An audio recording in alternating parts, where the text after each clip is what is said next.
अस्सलामुअलैकुम। पेशे खिदमत है अंबरनाग मारिया सीरीज की कहानी बदरूहों की चट्टान, तीसरा हिस्सा। दूसरी तरफ मारिया को मालूम था कि अब उसके पीछे बूढ़े चीनी की खैर नहीं है। उसने दोनों लड़कियों को सुरख पहाड़ की गार में बिठाकर बाहर गार का मुंह एक भारी पत्थर से बंद कर दिया। और जब उसे यकीन हो गया कि अब ये लड़कियां गार से बाहर नहीं निकल सकेंगी और उन्हें गार में ताज़ा हवा भी मिलती रहेगी, तो वो फिजा में परवाज कर गई। उसका रुख मगरमच्छ के मंदिर की तरफ था। जब वो मंदिर में पहुंची तो बूढ़े चीनी का आखिरी वक्त था। कड़ाहे में तेल खौल रहा था। पुजारी और उसके साथी चबूतरे से हटकर कुर्सियों पर बैठे थे। दो आदमियों ने बूढ़े चीनी को पकड़ रखा था और वो उसे खौलते हुए तेल में डालने के लिए मगरमच्छ के बुत के ऊपर लिए जा रहे थे।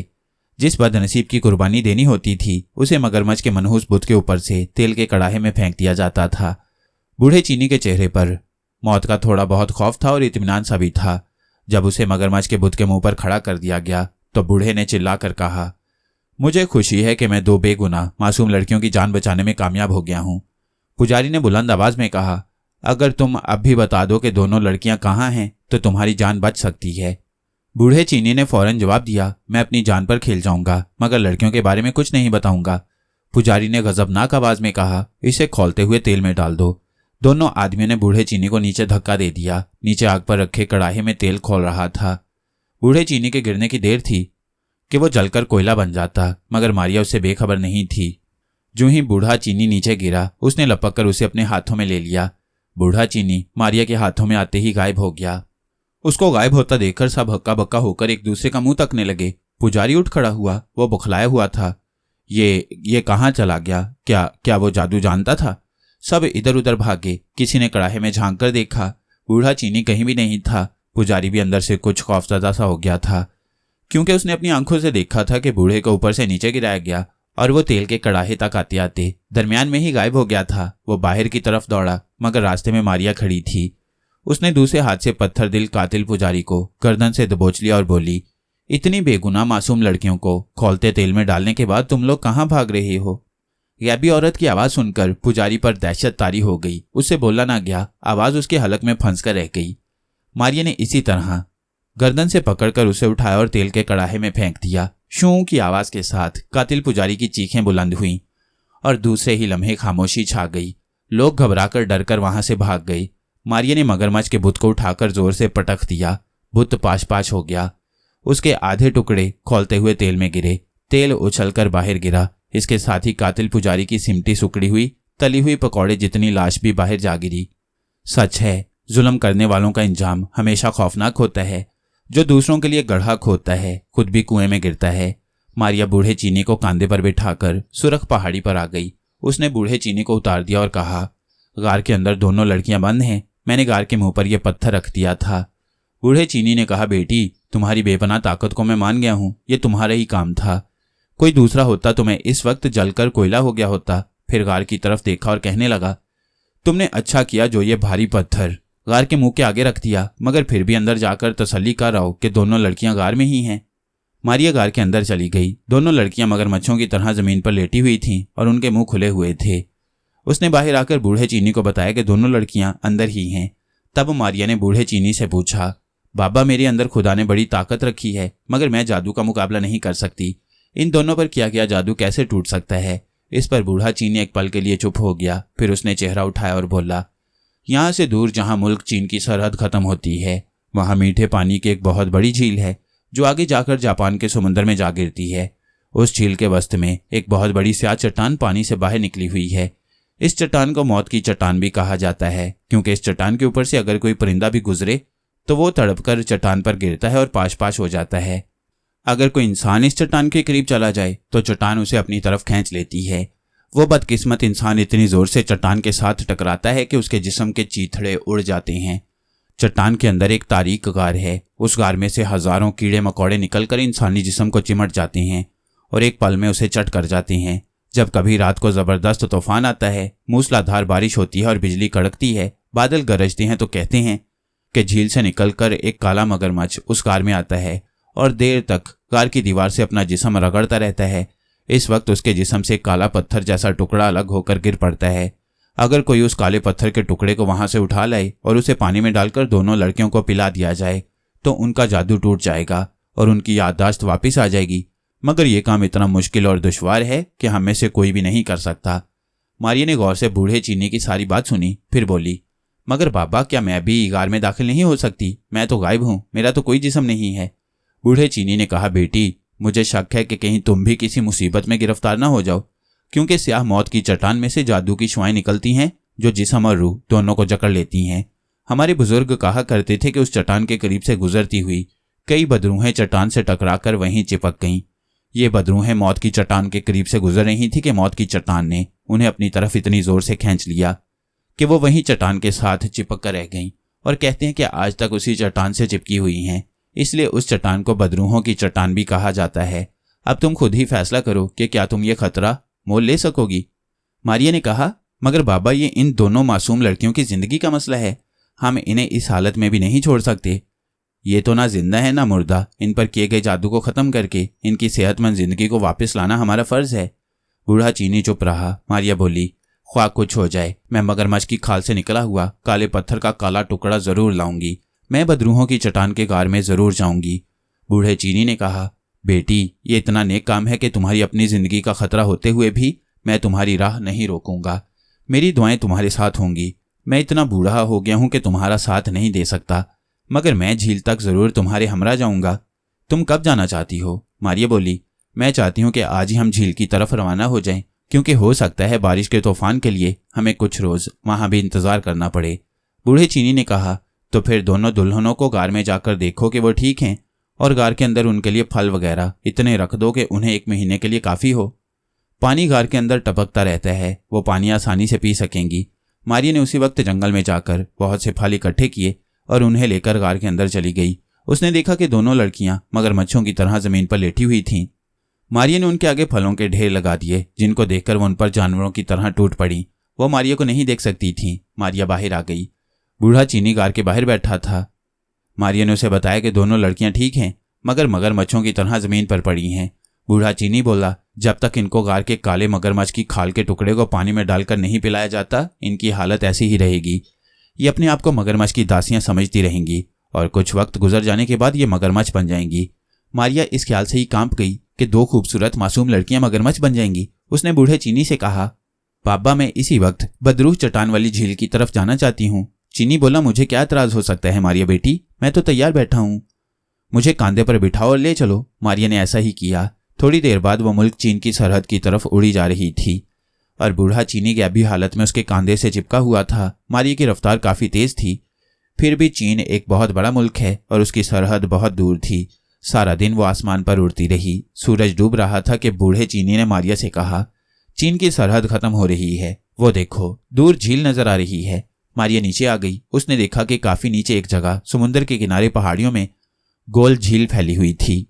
मारिया जरा और नीचे आ गई। बूढ़े चीनी ने खौफजदा होकर कहा, खुदा के लिए ज्यादा करीब ना जाना, बदरूहों की चट्टान हमें खींच लेगी। एक हल्की सी कशिश का एहसास मारिया को भी हुआ था और ये वाकई बड़ी खतरनाक बात थी। मारिया ने जल्दी से अपने आप को हवा में ऊपर उठा लिया। वो गोता लगाकर दूसरी तरफ को झुक गई और अपने आप को झील के किनारे पर ले आई। उसे गुरूब होते सूरज की रोशनी में झील में उभरी हुई स्याह चट्टान नजर आ गई थी। मारिया झील के किनारे ऊंचे ऊंचे दरख्तों और जंगली झाड़ियों के दरमियान उतर पड़ी। बूढ़े चीनी को भी उसने जमीन पर उतार दिया। बूढ़ा चीनी जमीन पर आते ही जाहिर हो गया। कहने लगा, अब रात होने वाली है, हमें रात को रहने के लिए कोई ठिकाना बनाना चाहिए। मारिया ने कहा, यहाँ तो मुझे कोई ऐसी जगह नजर नहीं आती बाबा जहाँ तुम कुछ वक्त गुजार सको, मगर हम किसी दरख्त में जगह बना लेंगे। चुनाचे ऐसा ही किया। मारिया ने गुंजान दरख्त की शाखों में लकड़ियां और पत्ते डालकर बूढ़े चीनी के लिए बड़ा आरामदेह बिस्तर लगा दिया। इधर उधर से फल भी तोड़कर ले आई। इस मचान तक जाने के लिए उसने दरख्तों की शाखों की एक सीढ़ी भी बनाकर लगा दी। जरूरत के वक्त ये सीढ़ी नीचे लटकाकर बूढ़ा चीनी उतरता और मचान पर जाने के बाद सीढ़ी ऊपर उठा ली जाती। रात बूढ़े चीनी ने वहीं दरख्त की मचान पर बसर की। मारिया भी वहीं रही। उसका दिल कई बार चाहा कि जाकर चट्टान को देखे, आखिर उसमें से ऐसी कौन सी शुआ निकलती है, मगर बूढ़े चीनी ने उसे वहां जाने से मना किया था। दूसरे दिन मारिया ने बूढ़े चीनी से कहा, बाबा अगर हम में से किसी को बदरूहों की चट्टान के पास नहीं जाना तो फिर हम यहाँ आए ही क्यों थे? चीनी ने कहा, बेटी मैं यही सोचकर आया था कि तुम्हें चट्टान तक जाने की इजाजत दे दूं, मगर यहाँ आकर मेरा दिल नहीं करता कि तुम्हें मौत की चट्टान के पास जाने को कहूं। अगर तुम्हें कुछ हो गया तो मैं सारी जिंदगी अपने आप को मुआफ ना कर सकूंगा। मारिया बोली, नहीं बाबा ऐसी बात नहीं है, हमें यह खतरा मोल लेना ही होगा। तुम यकीन करो, मुझे कुछ नहीं होगा। बूढ़ा चीनी कहने लगा, लेकिन बेटी, हमारे बुजुर्गों का कहना है कि यह चट्टान रूहों को भी अपनी तरफ खींचकर उन्हें अपने साथ चिपका लेती है। कई बदरूहें अब भी इस चट्टान के साथ चिपकी हुई हैं। मारिया हंसने लगी और कहा, बाबा, ये सारी कहानियां हैं, दास्तानें हैं। भला कभी मकनातीस हवा को भी अपनी तरफ खींच सकता है? इस चट्टान में जैसी भी कशिश की शुआएं हैं वो जिस्म के लिए हैं, रूह के लिए नहीं हैं। क्योंकि जब रूह का जिस्म ही नहीं होता तो वो उसे अपनी तरफ कैसे खींचेगी? और मेरा भी कोई जिस्म नहीं है। मुझे यकीन है कि मुझे कुछ नहीं होगा और मैं तूफानी रात को मगरमच्छ की खाल का स्याह टुकड़ा गार से लाने में कामयाब हो जाऊंगी। बूढ़ा चीनी खामोश हो गया। 2 दिन के बाद शाम को आसमान पर बादल जमा होने शुरू हो गए। ठंडी हवाएं चलने लगीं। जब सूरज गुरूब हुआ तो बूंदाबांदी शुरू हो गई। बूढ़ा चीनी और मारिया दरख्त में बनाए हुए मकान में बैठे थे। बूढ़े चीनी ने कहा, शायद आज रात तूफान आ जाए। मारिया बोली, तब मैं आज रात चट्टान के गार में जाऊंगी, क्योंकि अगर ये तूफानी रात हुई तो स्याह मगरमच्छ गार में जरूर आकर अपना जिस्म दीवार के पत्थरों से रगड़ेगा। बूढ़ा चीनी कहने लगा, मारिया बेटी, मैं चाहता हूं कि तुम एक बार फिर सोच लो, क्योंकि इसमें तुम्हारी जान जाने का बहुत खतरा है। मारिया हंसकर बोली, बाबा, मैं जब एक बार कोई फैसला करती हूं तो उसे पीछे नहीं हटा करती। अब चाहे कुछ भी हो, मैं बदरूहों की चट्टान के गार में जरूर जाऊंगी। खुदा करे कि आज रात तूफान आ जाए। और उस रात सचमुच बारिश का तूफान आ गया। आंधी ज्यादा तेज नहीं थी, मगर रात पड़ते ही चारों तरफ घुप अंधेरा छा गया और एकदम से जबरदस्त बारिश शुरू हो गई। बादल गरज रहे थे, बिजली चमक रही थी, कड़ाके के धमाके गूंज रहे थे, दरख्त झूम रहे थे। अंधेरे में बिजली चमकती तो स्याह झील शीशे की तरह चमक जाती। मूसलाधार बारिश की झालरें नजर आने लगती। जब बारिश का तूफान अपने अरूज पर था और तूफान के शोर से कान पड़ी आवाज सुनाई नहीं देती थी तो मारिया ने कहा, बाबा, मैं चट्टान की तरफ जा रही हूं। बूढ़े चीनी के मुंह से जैसे अपने आप निकल गया, बेटी, वहां ना जाओ। मारिया ने कहा, बाबा, मैं अब नहीं रुक सकती। मैं ऐसे कई खतरनाक मुकामात से गुजर चुकी हूं, बल्कि इससे भी ज्यादा खतरनाक मुकाम देखे हैं। मैं जा रही हूं, तुम इसी जगह रहना। हाँ, अगर मुझे कुछ हो गया तो यहां से वापस सुरख पहाड़ी वाले गार में चले जाना, और जब तक मैं ना आऊं वहां गार के बाहर रहकर दोनों लड़कियों की हिफाजत करना। इतना कहकर मारिया शदीद बारिश और बादलों की कड़क और बिजली की चमक में उड़ गई। वो स्याह काले बादलों में से गुजर रही थी। बिजली उसके करीब से चमक कर, तड़प कर, लहरा कर, कड़क कर गुजर जाती, मगर मारिया पर उसका कोई असर नहीं हो सकता था।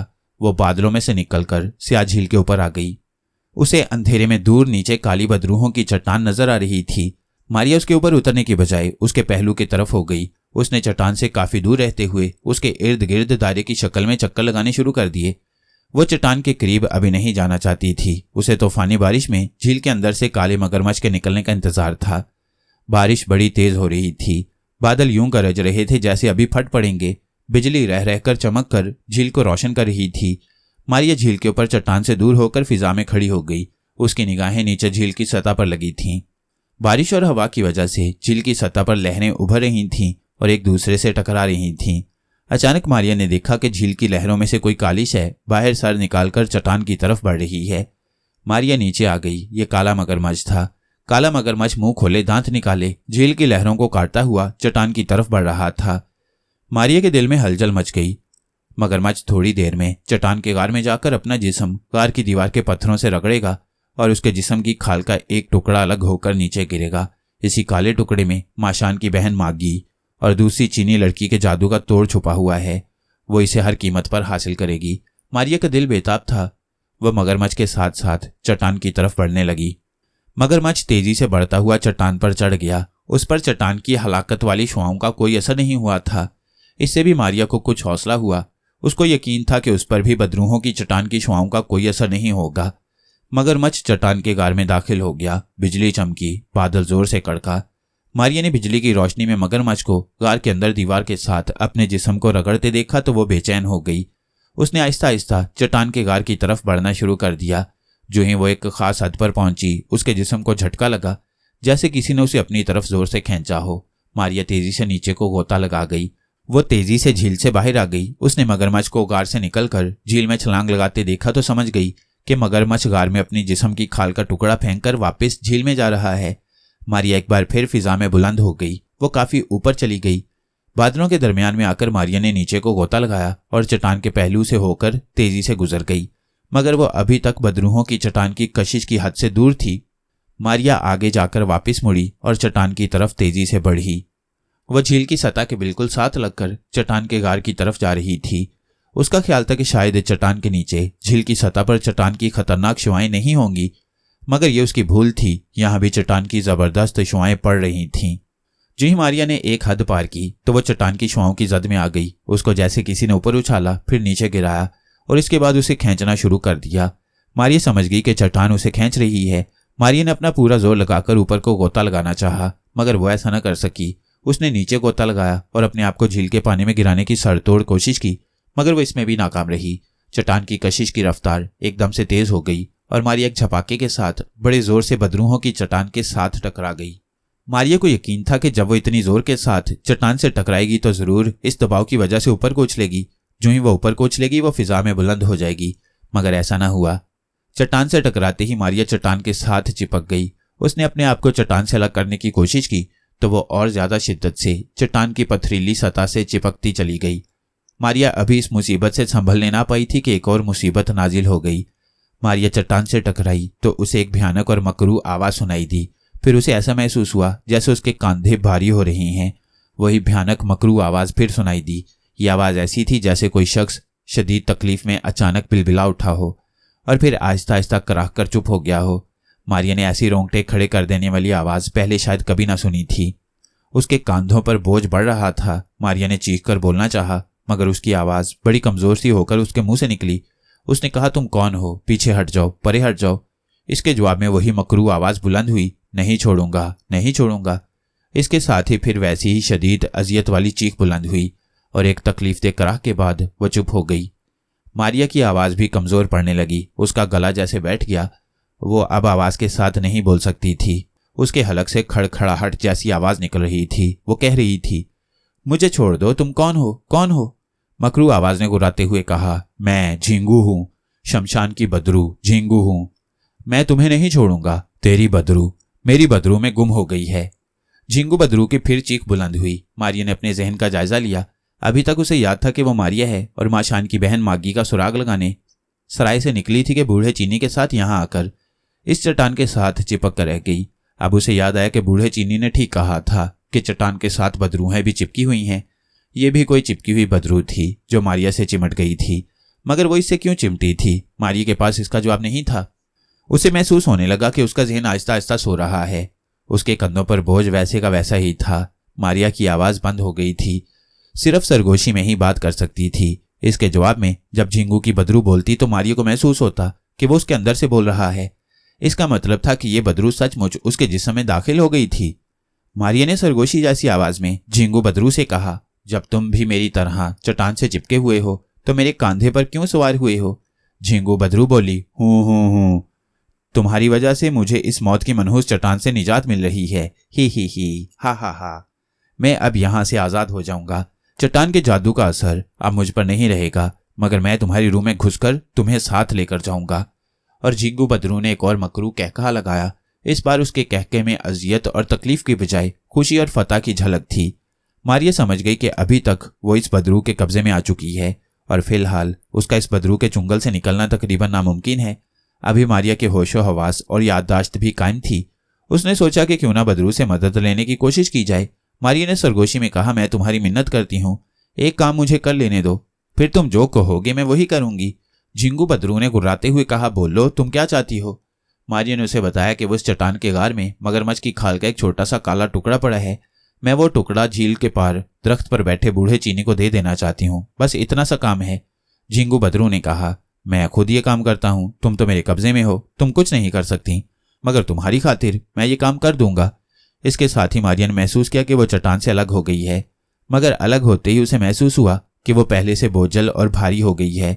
उसके कांधे यूं भारी थे जैसे उन पर कोई बैठा हुआ हो। मारिया ने बोलना चाहा, मगर उसकी आवाज दब गई। झींगू बदरू मारिया के पांव पर चलती गार में दाखिल हो गई। गार में एक जगह स्याह मगरमच्छ की खाल का काला टुकड़ा एक तरफ पड़ा था। झींगू बदरू ने मारिया के हाथों काला टुकड़ा उठाया और पूछा, क्या ये वो काला टुकड़ा है खाल का? मारिया ने झींगू बदरू की आंखों से काले पत्थर नुमा टुकड़े को देखकर जैसे ख्वाब जैसी आवाज में कहा, हाँ, यही है वो टुकड़ा, अब झील के पार चलो। मारिया बिल्कुल नहीं उड़ रही थी, उसे झींगू बदरू उड़ा रही थी। मारिया को लेकर बदरू झील के किनारे दरख्त पर आ गई। यहाँ एक बूढ़ा चीनी बारिश में छुपा बैठा था। मारिया ने उसके कान में करीब जाकर कहा, बाबा, मैं आ गई हूं। बूढ़े चीनी ने चौंक कर आवाज की सिमत में देखा और कहा, मारिया बेटी, ये तुम हो? शुक्र है तुम सही सलामत आ गई। मगरमच्छ की खाल का टुकड़ा मिल गया क्या? मारिया ने मगरमच्छ की खाल का टुकड़ा बूढ़े चीनी के झोली में रख दिया और कहा, बाबा, काशान शहर की सराय में माशान नाम का नौजवान रह रहा है। वो उन 2 दुल्हनों में से एक का भाई है। उस लड़की का नाम मागी है। उसे उसके भाई के पास पहुंचा देना। बूढ़े चीनी ने परेशान होकर कहा, बेटी, तेरी आवाज को क्या हो गया है? इसके साथ ही झिंगू बदरू की मकरू आवाज बुलंद हुई, मैं मारिया नहीं, झिंगू बदरू हूं।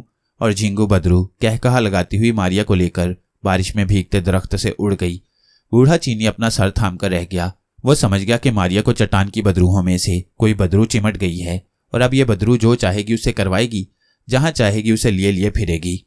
बूढ़े चीनी को बेहद अफसोस हुआ कि उसने मारिया को चट्टान की तरफ क्यों जाने दिया, मगर अब कुछ नहीं हो सकता था। जो होना था हो चुका था। लेकिन बूढ़े चीनी ने एक उम्र ऐसे लोगों में गुजारी थी जिनका काम ही जादू टूना करना और काले अमल करना था। उसे ख्याल है कि काशान शहर में एक ऐसी औरत रहती है जो काला इल्म जानती है और बदरूहों को काबू करती है। क्यों ना उसे मिलकर मारिया को झिंगू बदरू से निजात दिलाई जाए। उसने मगरमच्छ की खाल का स्याह टुकड़ा उठाकर जेब में संभाल कर रख लिया और सुबह होने का इंतजार करने लगा। जब सुबह हो गई और बारिश का तूफान भी थम गया तो बूढ़ा चीनी दरख्त वाली मचान से नीचे उतर आया। सबसे पहले उसे सुरख पहाड़ के गार में बंद दोनों लड़कियों के तिलिस्म को तोड़ना और उन्हें उनके घरों में पहुंचाना था। वह जंगल में सुरख पहाड़ की तरफ चल पड़ा। सफर काफी लंबा था। मारिया तो उसे उड़ाकर वहां ले आई थी। वो तमाम रास्तों से वाकिफ था। जंगल खत्म हुआ तो एक गांव से उसे एक काफिला मिल गया जो काशान शहर की तरफ जा रहा था। बूढ़ा चीनी उस काफिले में शामिल हो गया। सारा दिन काफिला सहरा में से गुजरता रहा। रात एक जगह काफिले ने आराम किया। दूसरे दिन फिर सफर शुरू हो गया। दोपहर के बाद दूर से काशान शहर की फसील और ऊंचे ढलानी मकान नजर आने लगे। बूढ़ा चीनी सुरख पहाड़ के करीब से काफिले से अलग हो गया। उसने मिट्टी का प्याला एक आदमी से ले लिया था। वो सीधा गार के पास आ गया। अब मुसीबत ये हुई कि गार को मारिया ने भारी पत्थर से बंद कर दिया था। उस पत्थर को बूढ़ा चीनी अपनी जगह से जरा सा भी ना हिला सकता था। परेशान होकर इधर उधर तकने लगा। गार में जाने का कोई रास्ता नहीं था। वो पहाड़ के ऊपर चढ़ गया। उसकी निगाह एक पत्थर पर पड़ी। उस पत्थर के नीचे उसे सुराख सा नजर आया।